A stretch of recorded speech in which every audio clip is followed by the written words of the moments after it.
টাকা দেয় না নেশা পানি খাওয়ার জন্য, পরে তার মাকে সে মারধর করে। এটা একদম বিরল, এরকম ঘটনা আমি এর আগে কখনো দেখি নাই। মারার পরে কইতাছে যদি বান্ধা থাকার পরে কইতাছে যদি আমার সাইরা দেয় তো একবারে মারালে এমনি কইতাছে ডাইরেক্ট। তার মা এখানে চিৎকার করে চেঁচামেচি করে পড়তেছে। শিক্ষা পাওয়াটা তাদের উচিত, কারণ এরকম ছেলে মেয়ে যাতে আর কোনো মার উপরে যাতে এরকম অত্যাচার অনাচার না করতে পারে। পেঁয়াজ আছে, পেঁয়াজ দিতাম, পেঁয়াজ দিন মারে পড়ে পেঁয়াজ দিচ্ছি না দেবা যে ইটের গুটি আছে না, ইটের গুটি মিলাচ্ছি একটা লাগছে না, ওদের আরেকটা মিলাচ্ছে ওদের লাগছে। মায়ের কোনো লাভ আছে আমি তো শেষ। মাটিতে পুঁতে রাখা নয়, এর চেয়ে কঠিন শাস্তি হওয়া উচিত।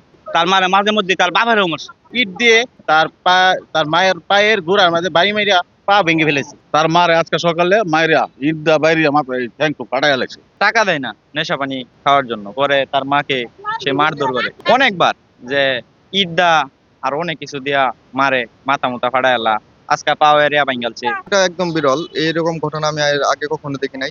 মাদকের বিরুদ্ধে আমাদের যদি এরকম ভাবে প্রতিনিয়ত পদক্ষেপ নেওয়া হয়, তাহলে আশা করি যে এরকম মাদক মুক্ত আমরা একটা সমাজ গড়তে পারবো। মারার পরে কইতাছে যদি বান্ধা থাকার পরে কইতাছে যদি আমার সাইরা দেয় তো একবারে মারালে এমনি কইতাছে ডাইরেক্ট। এরপরে আমি কইতাছি ভুল যে করছেন স্বীকার রাখ, তো জীবনেও না শেয়ার রাখতো না, যে অন্যায় করছেন এটা শেয়ার রাখতো না, জীবনেও শেয়ার রাখতো। চিল্লাচিল্লি দেখে আমি শুই না, আমি ঘুম থেকে উঠছি, ওটা দেখে তার মা এখানে চিৎকার করে চেঁচামেচি করে পড়তেছে। এগুলো তার পরে আমি তার বাইরের বাড়ি খবর দিচ্ছি। এটা আমি যে ভালোই দেখি, কারণ এরকম শিক্ষা পাওয়ার দরকার আছে তাদের। শিক্ষা পাওয়াটা তাদের উচিত, কারণ এরকম ছেলে মেয়ে যাতে আর কোনো মার উপরে যাতে এরকম অত্যাচার অনাচার না করতে পারে। পেঁয়াজ আছে, পেঁয়াজ দিতাম, পেঁয়াজ দিন মারে পড়ে আর বউ আছে, বিয়ে রাখলাম তো বউ ঠিক করে হাতটা পায় না, বর্তা সম্পদ কম, পেঁয়াজ বুঝে কারা কারা আমার তার না কাজ করতে না ফসল প্রতিবন্ধিত পরে আমাদের বউ গেছে, বউ লেগে পেঁয়াজ আছে যদি না দিলে না মানে মার আর মার তুই বিচার দিই পেয়ারা গেছে নানান কিছু করে দিচ্ছি। পরে আয়তে হচ্ছে বউ আয়তো না এরা বাজে আমার বয়স করছি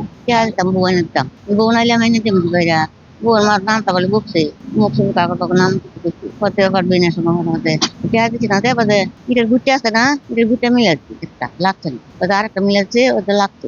দৌড়ে বান্ধে ভিতরে তারা হুইনে রাখছেন তুমি আমার আছে তা করো, আমার মায়া নেই, মায়ারি কারণ আমি মায়ারি কোনো লাভ আছে আমি তো শেষ। আমার তো কোনো নিঃশ্বাসটা পারবি তো যাই মোবাইল আছে তার লোকে একটা গাঞ্জা আছে ফার্স্ট টুবলা নেশা করে বাবা মার গায়ে হাত তুলে এরকম মানুষকে আমার জানা মতে মাটিতে পুঁতে রাখা নয়, এর চেয়ে কঠিন শাস্তি হওয়া উচিত। এটা শাস্তি করার মূল কারণ আর ভবিষ্যতে যারা দেখছে মাদকখোর নেশাখোর যারা আছে হয়তো ভালো হয়ে যান, আর নয়তো আপনাদেরকে এর চেয়ে কঠিন শাস্তি দেওয়া হবে। বডি টডি খায়া পোলামান লইয়া, আর এই তার মারে মাঝে মধ্যে তার বাবারও মারছে, টাকা না দিলে মারধর করে। আজকে সকালে ইট দিয়ে তার মায়ের পায়ের গোড়ার মাঝে বাড়ি মাইরা পা ভেঙে ফেলেছে। তো এলাকাবাসী এই জিনিসটি অবগত হয়েছে, তারপর এলাকাবাসী সবাই মিলে তার এই শাস্তির বিধান দেওয়া হয়েছে। এবং ওই গার্মেন্টস এর মেয়েদেরকে সে লাঞ্চ টাইম বা 5টা ছুটি হয় এই টাইমে সে ইপটিজিং করে, শারীরিক বিভিন্ন ধরনের কটু কথা বলে।